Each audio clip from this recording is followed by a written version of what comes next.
as of 2025, the United Kingdom is the only G7 country with a lower employment rate now than before the pandemic. Yeah, the only one. The only one. I mean, just let that sink in for a second.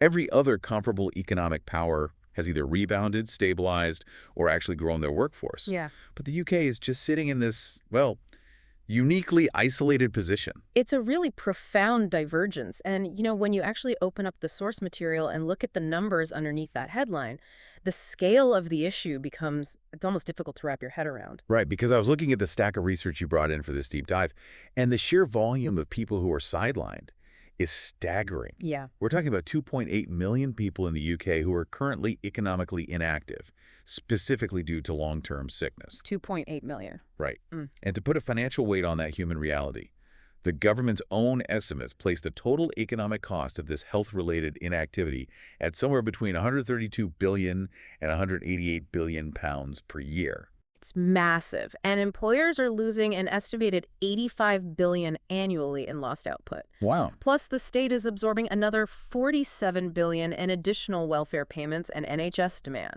That is just a massive portion of the national capacity that is entirely paralyzed. Yeah. It's like trying to drive a high-performance car with a massive leak in the fuel line, Yeah.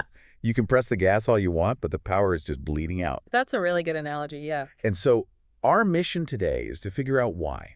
How does a nation with such an incredibly rich history of industrial innovation, I mean, the birthplace of the Industrial Revolution, find itself trapped in this kind of administrative quagmire? Right, and it's a complex puzzle. It is. So we're going to go through this fascinating stack of historical, economic, and psychological sources to unpack a concept called the tidy machine. The tidy machine, exactly. We want to understand how modern administrative states, despite having, the absolute best intentions, often end up building these architectures that unintentionally crush human agency. Yeah, we're going to connect a lot of dots today. We'll look at Victorian economic history, dive deep into the clinical psychology of learned helplessness. Which is fascinating. Oh, it really is. And we'll pull apart the actual arithmetic of the British welfare state and even look at global technocracies like the IMF. Because the goal of the sources here is to show that this isn't just some localized political failure, it's a universal pattern of bureaucratic overreach. Right. And for you listening right now, I want you to think about your own life for a moment. Think about your workplace, or the last time you had to interact with a massive government agency or an insurance company. I know, yeah, we've all been there. Right. How often did it feel like the system you were dealing with was infinitely more interested in enforcing its own internal rules than actually looking at your specific messy reality? Containing its own neat categories, yeah. Exactly. That friction you felt is exactly what we were putting under the microscope today. It's very visceral frustration, but our sources provide an actual structural and historical vocabulary for why that frustration exists in the first place. Okay, but before we jump back in time, I have to play devil's advocate on these 2025 statistics. Sure, go for it. We have 2.8 million people inactive due to sickness. My immediate reaction, and I imagine the reaction of anyone looking at a post-pandemic world, is to say, well, aren't people just sicker? Right, yeah. We had a global pandemic, we have an aging population, long COVID. Why are the sources framing this as an administrative problem or a failure of a tidy machine rather than just a straightforward tragic public health crisis? That is exactly the right question to ask. And it's a really crucial distinction made in the research. To be absolutely clear, the sources do not dismiss the reality of the suffering. Right. The health needs are incredibly genuine. For instance, the data includes this massive meta-analysis of cross-sectional and longitudinal studies, which proves that being out of work increases the probability of mental ill health by 64%. Wow. 64%. Yeah, so unemployment itself is literally a pathogen. The pain is real, the symptoms are real, but what the sources argue is that the sheer disproportionate scale of this crisis, the reason the UK stands alone in the G7, is largely an administrative outcome. Okay, but what does that mean in practice? Like, how does an administration create an outcome like long-term sickness? It happens when a system is structurally designed to absorb economic and social shocks into its incapacity statistics rather than its unemployment statistics. Oh, interesting. Think about how a massive bureaucracy categorizes human distress. If the requirements to receive standard unemployment support are incredibly punitive, highly conditional, and require constant, exhausting proof of job seeking in a depressed market. And on the other hand, the support for being classified as medically incapable of working is perhaps, I don't know, slightly less conditional, maybe even slightly more financially supportive. Exactly. You create a structural pressure gradient. The sources point back to a historical precedent for this in the UK during the 1980s. During that heavy deindustrialization period, when massive coal mines and steelworks were shut down almost overnight. Entire communities just lost their livelihoods. Right. But those catastrophic job losses didn't primarily show up as a massive, permanent spike in long-term unemployment statistics. Wait, really? Where did those people go on the ledger then? The system essentially channeled that profound economic dislocation into a massive rise in incapacity claims. No way. Yeah. Imagine a local doctor in a mining town where the mine just closed. Or an assessor looking at a 50-year-old former steelworker with a bad back in a town with 0 jobs. The incapacity route became the most humane, practical option available within the rigid choices the state provided. Why, because the alternative was just destitution. Exactly. The less traditional incapacity route was more attractive to claimants and assessors alike. So the system effectively hid the reality of regional economic collapse inside health data. Precisely. The core unemployment statistics remained somewhat legible and manageable on paper, which of course pleased the central administrators. Sure. While the incapacity statistics quietly absorbed the human wreckage of industrial collapse. The system produced tidy, categorized numbers at the cost of obscuring a very messy reality. Oh, wow. And the sources argue powerfully that we are seeing a modern iteration of that exact same dynamic today. That makes a lot of sense.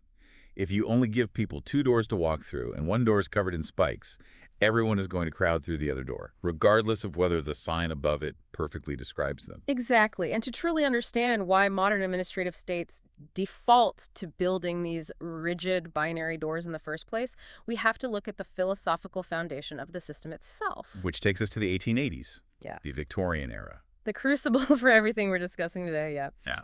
You really cannot understand the modern administrative state without understanding the specific trauma and triumph of the 19th century. Let's unpack the Victorian paradox, because the sources paint this incredible picture of the era. On one hand, you have Britain doing something absolutely miraculous. For the vast majority of human history, humanity was stuck in what economists call the Malthusian poverty trap. Right. Thomas Malthus's grim observation. Exactly. Yeah. The idea was that anytime there was a technological improvement that produced more food or wealth, the population would just grow until it ate up all the surplus. And everyone gets pushed right back down to the brink of starvation. Right. Poverty was just the inescapable default state of the human species. But then in the late 18th and 19th centuries, Britain breaks the trap. You get secure property rights, the rule of law, open markets, and the application of the scientific method to industry. You get compounding economic growth. For the first time ever, wages are actually rising faster than the population. The economic engine was finally running, but the friction of that engine was destroying the people operating it. Right, because society industrialized so much faster than it humanized. The sources describe the reality of the working class slums during this period, and it is horrifying. We are talking about severe overcrowding, zero sanitation, child labor, rampant disease. It is brutal. But the detail from the sources that absolutely floored me was the widespread use of laudanum. Yes, it was a defining feature of the era's coping mechanisms. Laudanum was essentially opium powder dissolved in alcohol.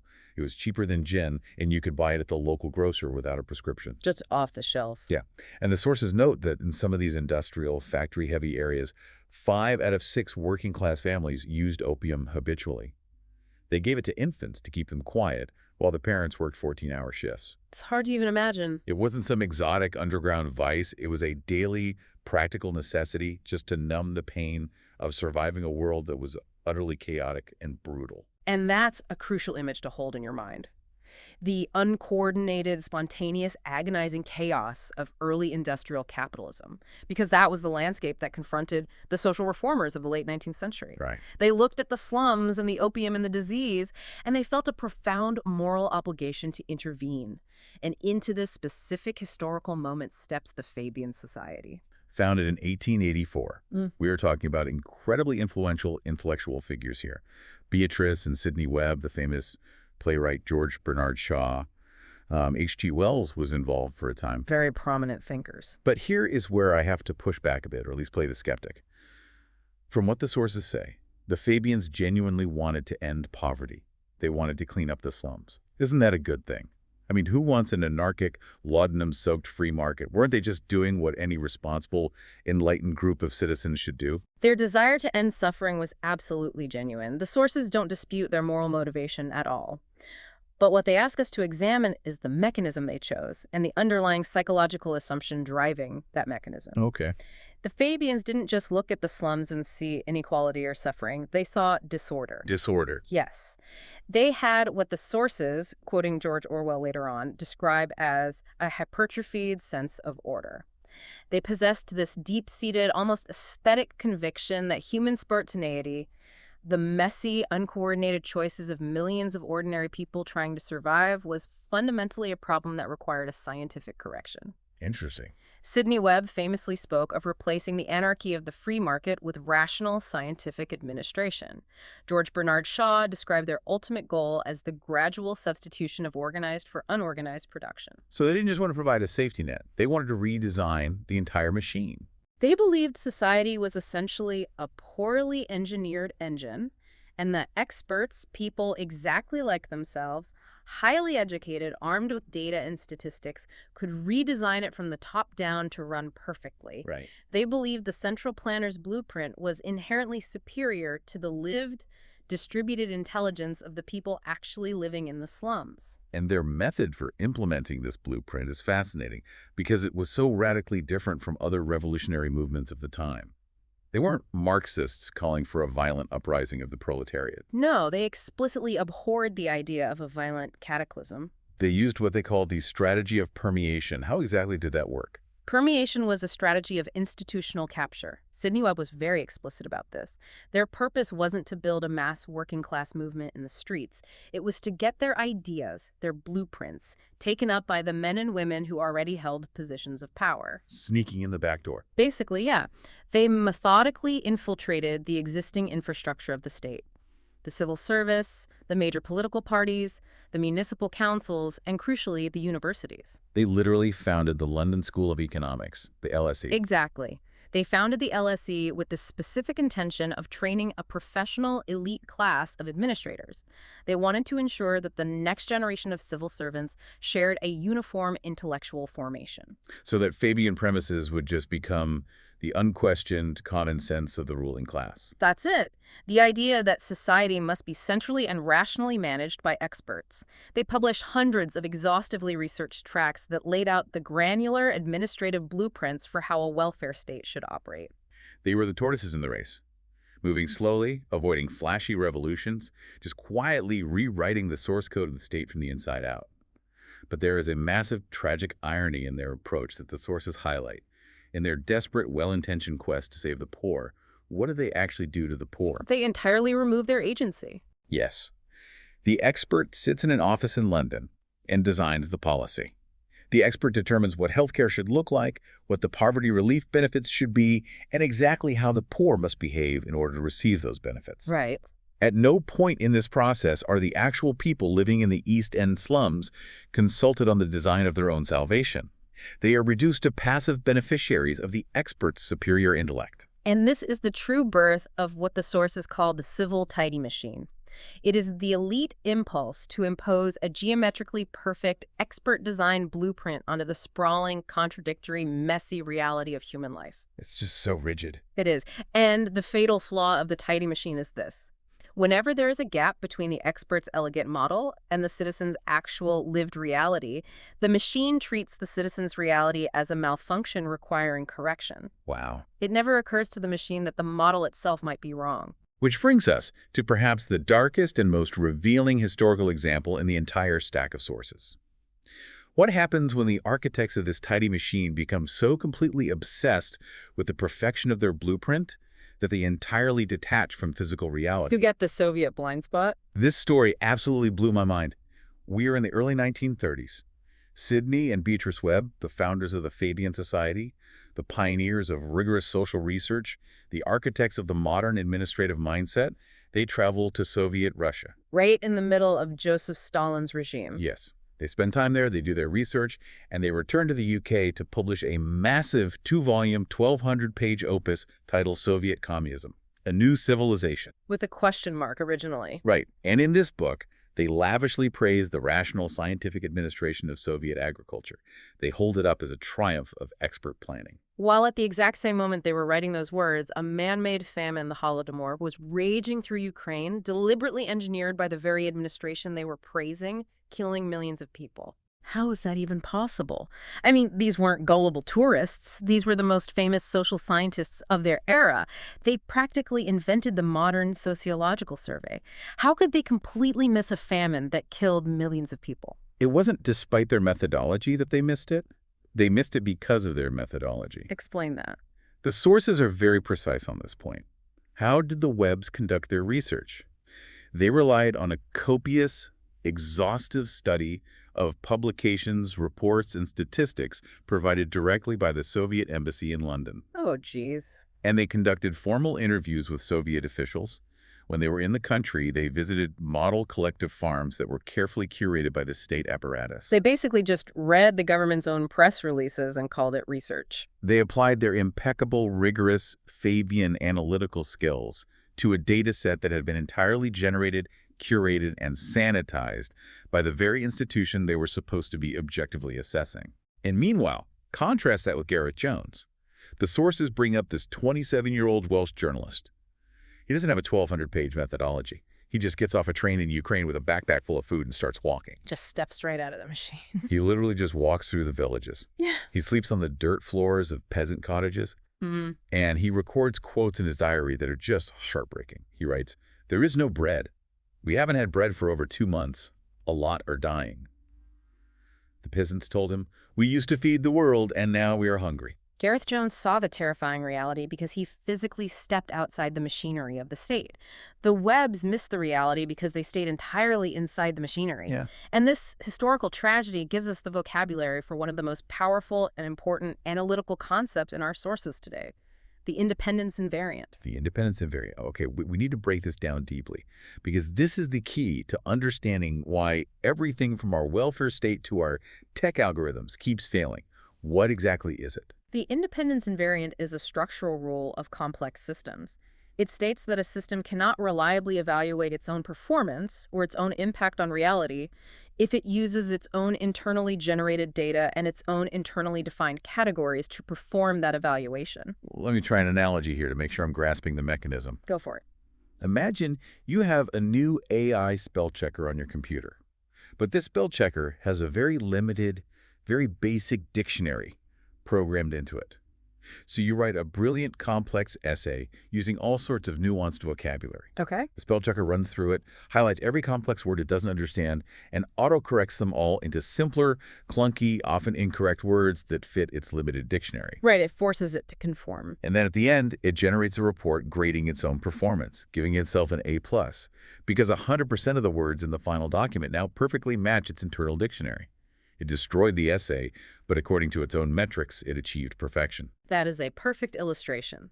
The categories a system creates are designed exclusively to measure what the system itself has decided is important. Right. They are not designed to measure the gap between the system's model and the actual lived experience of the people outside the system. If you audit a bureaucracy using the frameworks that the bureaucracy created to make its own operations legible, you will systematically, inevitably confirm the bureaucracy's picture of itself. You're marking your own homework using a rubric you invented. Of course you're going to get an A+. Precisely. The Webbs confirm the progress of Soviet agriculture because they used Soviet data that define progress exactly the way the Soviets did. As the successful implementation of central planning. Exactly, regardless of the human cost. The system creates a closed, airtight information loop that contains endless internal confirmation, but allows zero external warnings to penetrate. And the sources point out an incredibly disturbing psychological layer to this. This isn't just about a spell checker making a mistake or simple human gullibility. George Bernard Shaw, who is a notoriously brilliant, cynical critic who delighted in tearing down almost every institution in British society. Right, the ultimate skeptic. He actively defended the Soviet system as well. The sources bring in the psychological literature on motivated cognition to explain why these brilliant minds defend the indefensible. Yeah, motivated cognition is how the human brain protects its core identity. When a mind is fundamentally organized around a central, anchoring ideological commitment, in the case of the Fabians, the unshakable belief that rational, top-down, expert administration is the ultimate engine of human progress, it treats disconfirming evidence not as new information to be analyzed, but as an existential threat to be neutralized. So a 1,200-page book praising a regime that is currently starving its own people isn't just a careless accident. No. It is the result of incredibly high-level intelligence and rigorous methodology being unconsciously recruited by the brain to protect an ideological premise from a horrific reality that completely contradicts it. Why? The independence invariant is the structural mechanism that allows that psychological protection to operate under the respectable guise of objective research. Okay. The Webbs in the Soviet Union is an extreme world historical example. We are talking about millions of lives lost to totalitarian starvation. But let's bring this right back to the modern day. Right. How does this exact same tidy machine logic and this exact same independence invariant operate right now in the UK welfare state in 2025? We obviously aren't talking about intentional starvation, but the sources argue we are talking about a system that mathematically traps people. We are talking about the sheer arithmetic of dependency. Okay. Let's look at the poverty trap as it exists within the modern means-tested benefit system, specifically focusing on universal credit in the UK. I decided to sit down and actually do the math on universal credit before we recorded this, based on the sources, and honestly, the numbers look like a typo. They are astounding. Let's walk through it. Let's walk through this step by step. Let's say you are on universal credit, and you managed to find a way to take on some extra work. Universal credit currently has a taper rate of 55%. Right, meaning that for every additional pound a person earns above their specific work allowance, the government withdraws 55 pence in reduced benefits. Which already means you are only keeping 45 pence of that extra pound. But it doesn't stop there, because the tidy machine has multiple layers. When you add in basic rate income tax, and then you add in national insurance contributions, what does the actual math look like for the worker? The effective marginal deduction rate for a claimant trying to increase their income can easily reach 68 to 75%. That's absurd. And in some specific local circumstances, if things like council tax support aren't properly integrated into the calculation, that deduction rate can actually exceed 80%. 80%. Put yourself in the shoes of a single parent who is exhausted, trying to stretch every penny to feed their kids. Your boss offers you an extra 10 hours of work a week. It's going to mean less time with your kids. It's going to mean scrambling for childcare. It's going to drain whatever energy you have left. Right. You do the grueling work. But for every extra dollar or pound you earn on that shift, the system mechanically snatches back 80 cents. You do 100% of the extra labor, and you see 20% of the financial benefit. Are we sure this isn't an accident? Is the system just broken? It is not broken.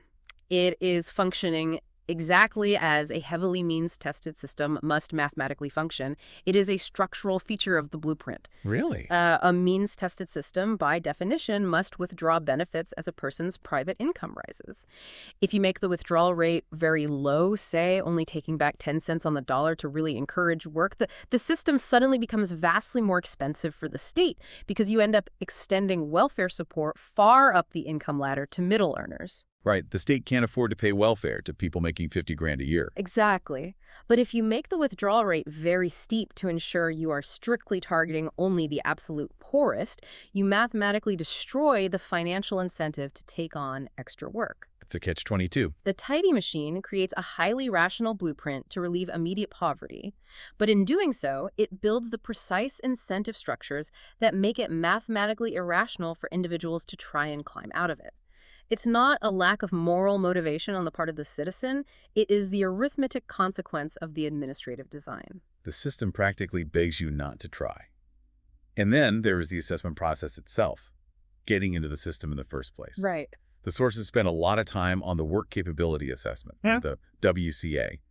They describe this as the modern descendant of the means test that George Orwell wrote about with such fury in the 1930s. Orwell had this devastating quote about the old means test. He said, "It is not merely that you are poor, but that you are under suspicion." That psychological dimension, the inherent suspicion, is vital to understanding the damage these systems do. Yeah. The WCA is an administrative procedure where a citizen who is genuinely ill, who is vulnerable, must submit to an examination by a contracted official they have never met and did not choose. The purpose of this examination is to classify them into a discrete administrative category that will completely determine their income and their conditional obligations to the state. So you walk into a sterile room, someone with a clipboard asks you a series of standardized questions about your pain and your capacity, trying to fit the chaotic reality of human illness into a drop-down menu on a computer screen. That's the reality, yes. And here is the truly staggering statistic from the sources that proves the system is failing its own parameters.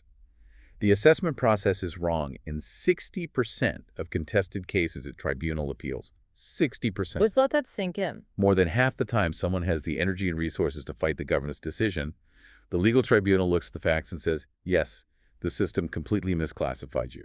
And yet, despite that catastrophic error rate in contested cases, the system sustains itself year after year. Oh. This is the independence invariant operating right now, today. The appeals process is ultimately administered by the same overarching state structure as the initial assessment. The vast majority of people don't appeal because they are too sick or exhausted.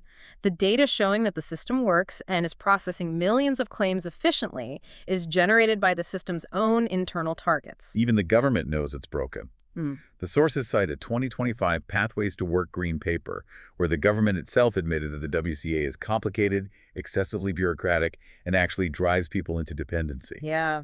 If the government admits this machine is driving people into dependency, why don't they pull a plug? Because the accountability only runs upward. The administrators at the top rely on the data generated by the machine to justify their policies to the politicians. The administrative hierarchy inherently prioritizes its own tidy categories over the lived reality of the human beings sitting in the assessment rooms. It's just easier for them. It is administratively easier, it's computationally cleaner, to force someone into a box labeled limited capability for work than to design a system capable of understanding the complex, fluctuating, messy reality of an individual's actual health and potential capabilities. The system substitutes the expert's crude, centralized classification for the local, contextual knowledge of the particular person. Okay, this brings us to a massive turning point in the research. Yeah. We've talked about the brutal math of the poverty trap, those 80% deduction rates, and we've talked about the 60% error rates of the assessments. We understand the mechanics. Right. But what happens to the human being inside the machine? What does living under the weight of this math and this constant suspicion do to the human mind over years and decades?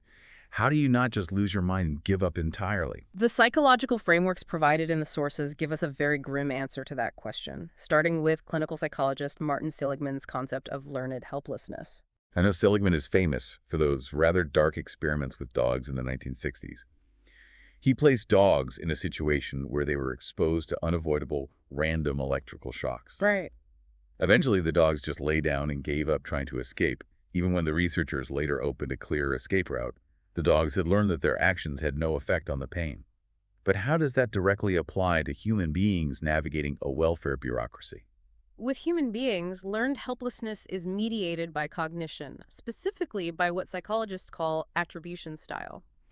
When people experience negative outcomes that they cannot control, the depth and permanence of their helplessness response is determined by how they explain the failure to themselves. Okay. The most psychologically damaging pattern is known as the internal stable global attribution. Internal stable global. Walk us through what that actually sounds like in someone's head. It's when a person concludes, this bad thing happened because I am fundamentally flawed or incapable. That's the internal aspect. This will always be true, it'll never change. That's the stable aspect. And therefore, nothing I do in any domain of my life will ever matter. That's the global aspect. Okay, so put yourself back in the shoes of someone going through that work capability assessment. You are genuinely ill. You attend the assessment, you gather all your complex medical evidence, you try your best to articulate your daily struggles to the assessor, you put in genuine effort to engage with the system. You do everything you're supposed to do. But then you receive a letter in the mail, completely misclassifying you, cutting your income, or forcing you to look for work you physically cannot do. And we know the system is factually wrong. 60% of the time it is challenged. The outcome you receive has absolutely no logical connection to the effort you put in or to the objective reality of your physical condition. It's essentially bureaucratic gaslighting. And that outcome isn't just a bad grade. It affects your ability to pay rent, your ability to heat your home, your ability to feed your family. Exactly.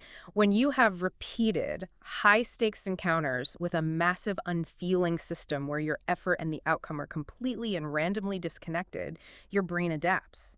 You learn that trying doesn't matter. Right. You internalize the system's arbitrary cruelty as your own personal failure. You systematically cease the drive to influence your own circumstances because your nervous system concludes that effort only leads to unpredictable punishment. God. It is not a moral failing. It is a highly rational biological, psychological adaptation to an entirely irrational environment. The system designed to support them literally trains them to be helpless. And the sources deepen this by bringing in another major psychological framework. Self-determination theory, or SDT, developed by psychologists Edward Dacey and Richard Ryan. Yes. SDT is one of the most robust theories of human motivation we have.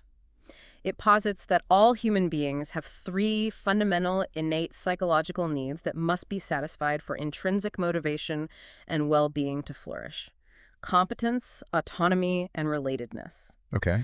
And the architecture of the administrative welfare state, almost by design, systematically undermines all three. Break that down for us. How does the machine destroy these three pillars? Competence. The feeling that you are effective and capable in your environment is entirely undermined when you are repeatedly misclassified by a system that ignores your actual capacities and treats you as a standardized unit of distress. Right. And autonomy. Autonomy, the feeling that you are the author of your own actions, is destroyed when your daily schedule, your time, and your choices are micro-dictated by mandatory work search activities, all under the constant hovering threat of severe financial sanctions if you are 5 minutes late to an appointment. So you're not in control anymore. You are no longer living your life. You are operating under what SDT calls strict external regulation. And the research on external regulation is fascinating because it shows that it doesn't just fail to motivate people, it actually crowds out intrinsic motivation, right?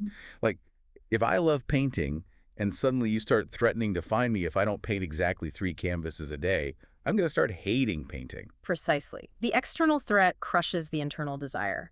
If a person enters the system intrinsically motivated to find work, perhaps they want the social connection of a workplace or the sense of purpose, but they spend 18 months trapped in an administrative maze that conditions their basic survival on rigid, humiliating compliance. That delicate internal motivation is degraded. And the tragedy is when the threats are finally removed, the motivation doesn't just bounce back. No, the system has structurally rewritten their motivational architecture. That is incredibly dark. The very machine constructed to help people stand on their own 2 feet actually breaks the psychological muscles they need to do so. And this profound disconnect between what the expert thinks is helpful and what the human being actually experiences brings us back to George Orwell. In his book, The Road to Wigan Pier, he observed something that completely baffled the middle-class Fabian experts of his day. The diet of the working class. This is a brilliant historical vignette. Yes, Orwell is living among the miners and the unemployed in the north of England during the Depression. And he points out that people living in severe poverty would routinely choose to spend their meager pennies on tinned salmon, sweet tea, betting slips, and cigarettes, rather than the nutritionally optimal wholemeal brown bread and raw carrots that the middle-class dietitians and government experts mathematically mandated they should eat. The experts looked at this and said, look how irrational the poor are. We must educate them and control their budgets to correct their behavior. But Orwell, because he actually lived among them and possessed deep empathy, understood what the experts could not.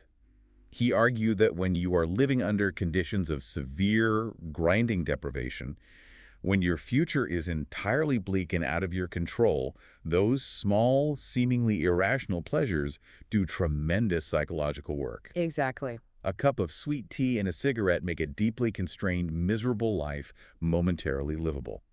To deny them that in the name of nutritional efficiency is an act of profound cruelty. The expert looks at the diet and sees a math problem to be solved.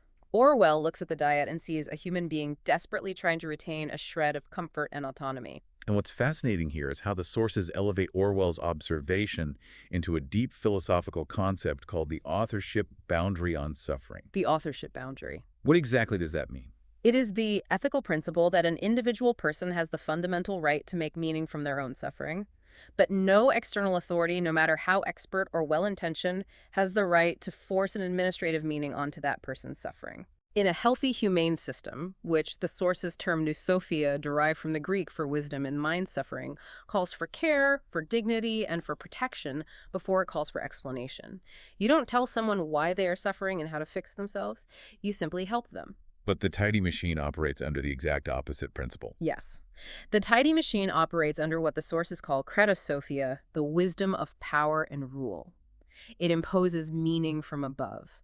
The administrator looks at the impoverished citizen and says, "You are suffering because you do not eat the brown bread and raw carrots we prescribed. Your suffering is evidence of your non-compliance. We will design a tighter system of sanctions to correct your behavior." Jeez. It fundamentally treats the citizen's own navigation of their life as a malfunction to be overridden.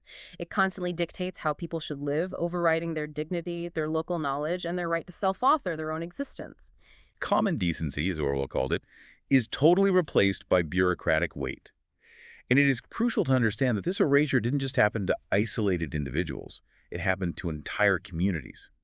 The sources detail the displacement of local intelligence, specifically looking back at those mining towns in the 1980s we mentioned earlier. When those massive industries collapsed, those communities lost far more than just weekly paychecks. They lost the intricate, complex, informal networks of mutual aid that had sustained them for generations. Right. The social capital in those towns, the deep trust, the reciprocity, the intimate knowledge of which neighbor needed a hot meal, which family was struggling with the drinking problem, who could be trusted to watch the kids, it was incredibly dense and highly adaptive. But then the state rolled in with the centralized, standardized welfare machine. And as the sociologist Robert Putnam's research suggests, when massive formal institutional support is introduced into a community, it frequently displaces and atrophies the informal social support networks. The state offered a more reliable financial floor, which was absolutely necessary given the scale of the economic collapse, but it operated entirely on rigid national categories.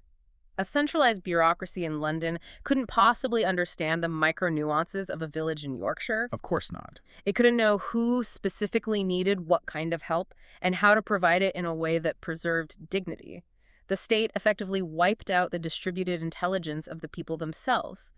We asked the central tidy machine to replace the local networks it had displaced, and it was structurally incapable of doing so. So we traded deep, locally calibrated, adaptive community intelligence for a blind, centralized bureaucracy that misclassifies people 60% of the time and traps them in an 80% deduction rate. That's the trade-off.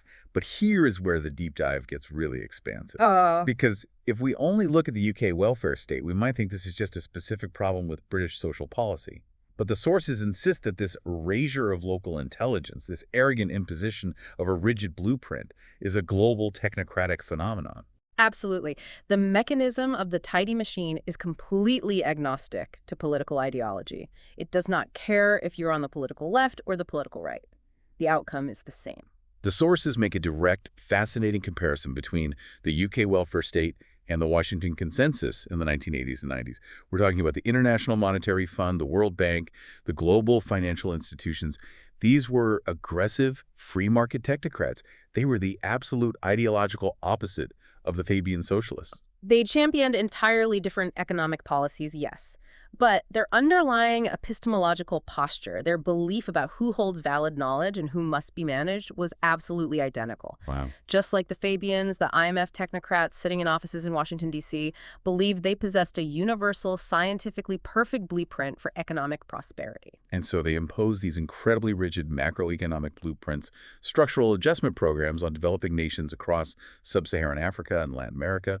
They demanded rapid privatization of state assets, sudden trade liberalization, and brutal fiscal austerity. And they did this with profound arrogance, completely ignoring the locally embedded knowledge, the cultural history, and the informal economic arrangements of the populations they were supposedly saving. Just blind to the reality. They didn't ask what delicate social safety nets were baked into local agricultural subsidies or informal bartering systems.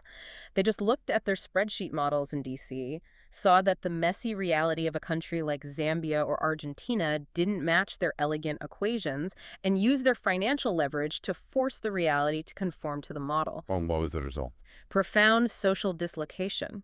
The sources cite a comprehensive 2022 analysis, which found that countries operating under average IMF structural adjustment conditions experienced poverty rates 3.5% higher than comparable countries without such arrangements. 3.5% higher. The blueprint failed, causing immense human suffering, for the exact same reason the Fabian blueprints failed. The central planner assumed their theoretical knowledge was superior to the distributed, lived intelligence of the people on the ground. It's the exact same hubris. Whether it's a socialist designing a welfare state in London or a free market banker designing an economy in Washington, the expert looks at the citizen and says, "Your reality is wrong, my math is right. Submit." That's the essence of the tidy machine. To help us spot this exact kind of administrative overreach today, because it is everywhere, the sources introduce an incredibly elegant conceptual tool. It's called the dark twin test. The dark twin test is a brilliant mechanism for cutting through bureaucratic jargon. It helps us distinguish between a policy's significance, meaning its scale, its internal coherence, the intensity of its operation, and its warrant, which is its actual moral goodness, its truthfulness, and its grounding in human reality. Okay, walk us through how we actually run this test in real life. You take any modern administrative doctrine or policy, you create a structural hypothetical double of it, you preserve all of the administration's high-minded, progressive-sounding vocabulary words they love, like safeguarding, coherence, optimization, efficiency. But in your hypothetical twin, you quietly replace the concept of consent with submission, and you replace the concept of care with control. And if the reasons you admire the original policy apply equally well to its dark twin, then you have a massive problem. Because it means you aren't actually admiring the moral goodness of the policy, you are just being seduced by the machine's efficiency and power. Exactly. The sources give a truly chilling, modern example of this from 2025. It involves an AI content classifier being used in a secondary school. Yes. The school implemented an advanced AI system to safeguard students by automatically scanning and filtering library materials for inappropriate content. It was highly efficient, operating perfectly according to its programmed parameters. And what did this highly efficient machine do? It flagged a graphic novel version of George Orwell's 1984, and it banned it from the school library because the AI detected themes of torture and totalitarianism. The irony is almost too perfect to be real. It banned 1984. The literal manual warning humanity against the exact kind of algorithmic totalitarian censorship the AI was executing. And it did it all under the unimpeachable bureaucratic vocabulary of student safety. Right. The system derived this massive moral glow from its flawless efficiency at categorizing and protecting, but it completely, utterly lost its moral warrant. It inverted into total administrative unconsciousness. If we connect this AI example back to the bigger picture of our deep dive, the dark twin test reveals a pathology the sources call significance monism. Significance monism. This is what happens when an administrative culture becomes so detached from reality that it begins to reward internal coherence and the intensity of its own operations over actual messy human good outcomes. Right. The AI banning book was highly significant. It processed the text flawlessly, it applied the rules without bias, it generated a clean report, but its warrant was entirely negative. It possessed zero capacity to understand the literary context, the historical irony, or the profound human element of the text it was destroying. That AI is the exact same thing as the work capability assessment. It processes millions of vulnerable people with incredible efficiency. It generates massive spreadsheets of data. It is highly significant in its scale. But because it actively drives people into deeper dependency, and because it factually misclassifies human beings 60% of the time, its warrant is deeply destructively negative. It is a perfectly tidy machine operating at maximum efficiency to produce a terrible human outcome. And because of the independence invariant we discussed earlier, the machine perfectly protects itself from ever seeing that terrible outcome. The administrators just look at their internal dashboard and say, look at how many assessments we completed this quarter. Look at how coherent the data is. Okay. We've gone deep, we've diagnosed the illness, we've seen how the underlying logic of the tidy machine operates from the Victorian reformers to the Fabian permeation to the Webb Soviet blind spot to the 80% marginal deduction rates of the modern poverty trap to the IMF's global overreach, all the way to AI algorithms banning Orwell. It's a lot to take in. We understand the independence invariant and learned helplessness. It is a formidable, self-sustaining, historically entrenched architecture. The question now is, how on earth do we fight back? How do we stop the machine from crushing human agency? The sources, interestingly, do not offer a new policy blueprint. Instead, they turn to a surprising historical figure for the structural solution: James Madison, one of the primary architects of the United States Constitution, specifically drawing on his profound arguments in Federalist 51. If men were angels, no government would be necessary. Exactly. Madison possessed a deeply realistic, almost pessimistic view of institutional power. He understood a fundamental truth that the Fabians never grasped. The solution to a bad administrative blueprint is never simply to write a better, smarter blueprint. Because any new centralized blueprint, no matter how well-intentioned or scientifically advanced, will eventually, inevitably, fall prey to motivated cognition and the dependence invariant. The machine will always eventually serve itself. Therefore, the only solution is friction. Friction. Ambition must be made to counteract ambition.